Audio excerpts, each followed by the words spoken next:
Oke Irjen, belakangan ini rame tentang OSI yang diduga melakukan pelanggaran HAM. Sebenarnya untuk OSI-nya sendiri itu cara pengrekrutan karyawannya ini seperti apa sih Irjen? Karena kan dibilang juga banyak anak di bawah umur ya yang melakukan pekerjaan sirkus itu. Bisa dijelaskan mungkin Irjen? Baik, terima kasih. Assalamualaikum warahmatullahi wabarakatuh.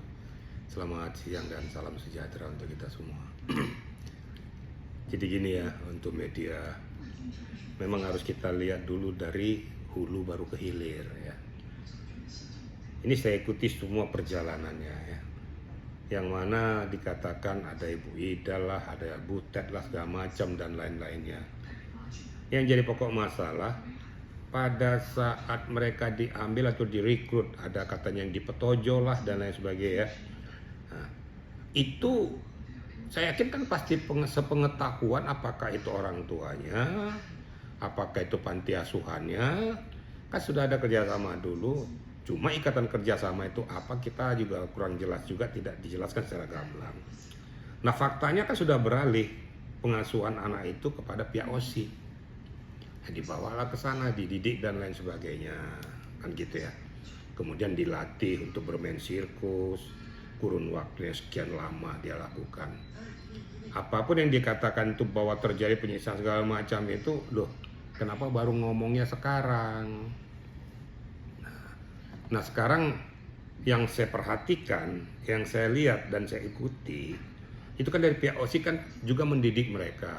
Ada schedule-nya saya lihat tuh, dan diceritakan juga oleh mereka pada saat sarapan pagi, ada sarapan paginya kok. Kemudian ada latihannya, ada istirahatnya, ada belajarnya, ada show-nya. Berarti kan memang sudah ada terschedule. Jadi tidak semata-mata menghabisi si anak-anak tersebut, baik fisik maupun mentalnya, tapi kan diberikan juga kesempatan untuk istirahat, untuk menimba ilmu, walaupun itu secara tertutup pada saat itu. Nah, tahun 997 kita bicara di sini ya, itu kan dilaporkan. Nah, pada saat dilaporkan Komnas HAM sudah turun, ya. Udah turun, sudah langsung survei, langsung melihat ke pokok permasalahannya, kemudian dilaporkan juga ke pihak kepolisian. Nah, kemudian dari pihak Komnas HAM melihat apa sih yang terjadi di OSI ini. Nah, setelah melihat situasional yang ada di sana, pihak Komnas HAM kan memberikan rekomendasi. Kalau memang betul-betul pelanggar HAM atau pelanggaran HAM secara keseluruhan, nggak akan ada rekomendasi. Harus ditindaklanjuti secara pidana. Ya. Tapi kalau rekomendasi, ya kemungkinan ada pelanggaran, kemungkinan bisa berubah pelanggaran, itu kan kemungkinan. Tapi faktanya kan rekomendasi kepada pihak OSI untuk melakukan langkah-langkah sebagai berikut, menyekolahkan mereka ke pendidikan umum, kemudian manusiawi dan lain sebagainya. Dan itu saya lihat sudah dilakukan pihak OSI. Kan sudah selesai permasalahan tuh. Nah rekomendasi sudah dijalankan. Nah kemudian si anak-anak tersebut kan tumbuh dewasa. Nah, kita bicara yang secara real-real saja. Kalau seandainya udah umur 15-16 tahun kan bisa aja kalau dia nggak berterima dengan situasi teriak aja atau bagaimana kan, dia tenang dijalankan kok sampai purna. Dengan hasil rekomendasi Komnas HAM, persetujuan kedua belah pihak, makanya polisi mengeluarkan SP3 menghentikan penyidikannya. Lidik sidik dihentikan karena sudah ada kerjasama antara Komnas HAM dengan pihak OSI, kemudian ada juga pihak Kementerian Kebudayaan waktu itu nggak salah. Sudah selesai. Nah, mereka keluar sudah dewasa, kompensasi pasti akan dilakukan. Kalau nggak pasti akan mereka komplain. Nah, yang uniknya ini berjalan, sudah beranak pinak dan lain sebagainya, sudah tua. Kok 2025 tuh kok ada lagi pelaporan minta Komnas HAM turun melalui pengacaranya dengan mencermati situasi yang 30 tahun yang lalu. Ya paling saya senyum aja, saya tidak membela siapa-siapa. Saya berbicara tentang kaidah hukum. Ya. Nah kalau secara kaidah hukum ya sudah daluarsa. Mau yang dilaporkan apa? Sudah lewat kok. Kenapa baru sekarang bunyi? Kan gitu. Nah, saya sangat sependapat dengan apa yang dikatakan oleh Pak Syaroni pada saat mimpin di Komisi 3 yang memanggil pihak pelapor, terlapor, kuasa hukumnya ada di situ juga. Dan sudah dijelaskan semua secara gamblang ya. Nah, kalau Pak Saroni mengatakan ya sudahlah, nanti keluar dari ruangan ini salam-salaman, nah silakan diselesaikan secara kekeluargaan. Itu sebenarnya dalam tuh. Kenapa saya katakan dalam? Karena Pak Saroni memaksakan juga secara hukum dia nggak bisa. Nggak punya hak kekuatan untuk mengatakan polisi tindak lanjut itu nggak bisa. Udah daluarsa kok. Udah selesai. Tinggal diketuklah hati nurani daripada pihak OSI saja. Mau nggak memberikan kompensasi, mau nggak memberikan uluran tangan kepada mereka, kan tinggal itu aja.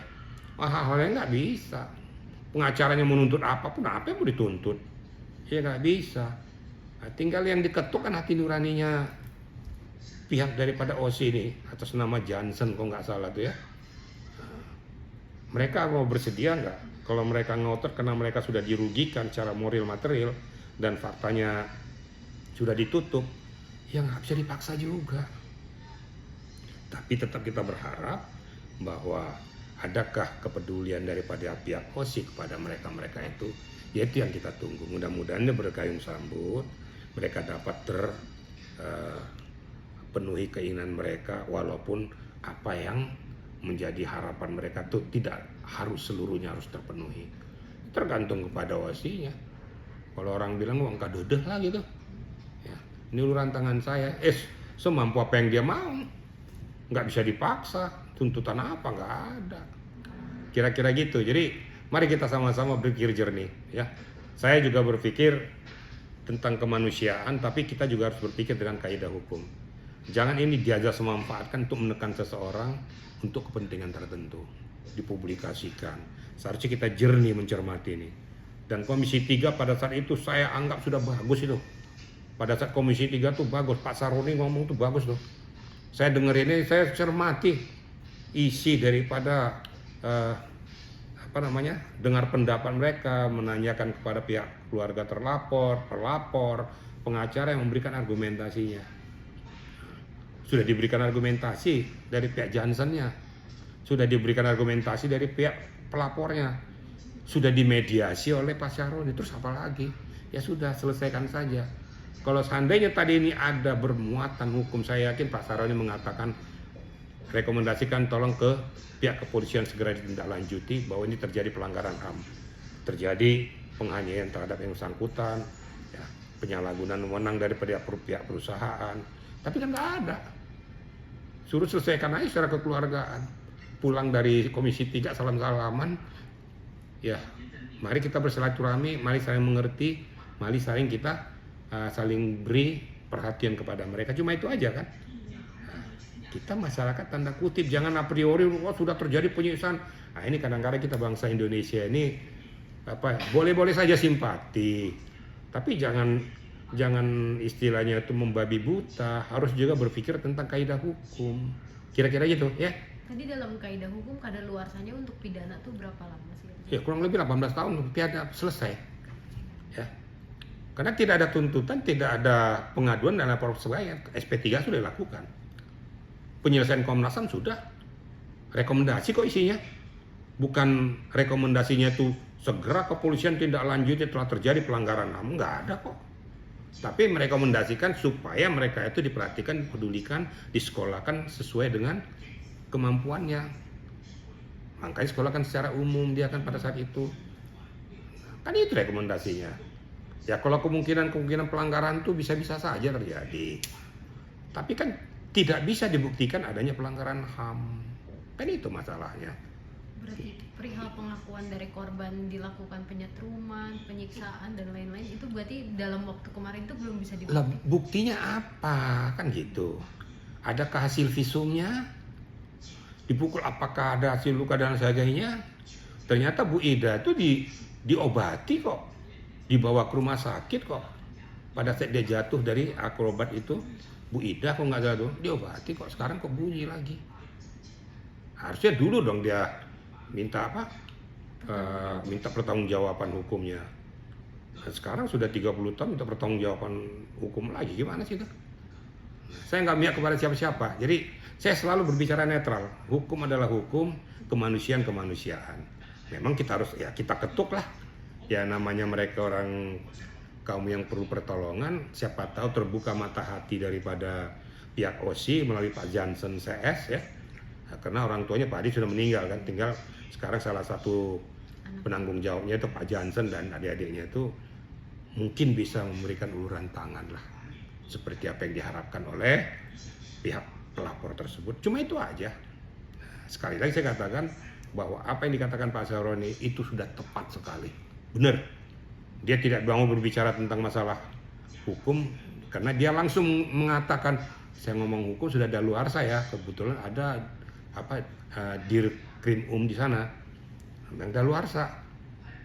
Mau diceritakan masalah Komnas HAM sudah ngambil langkah-langkah. Tinggal apa? Ya silaturahmi aja.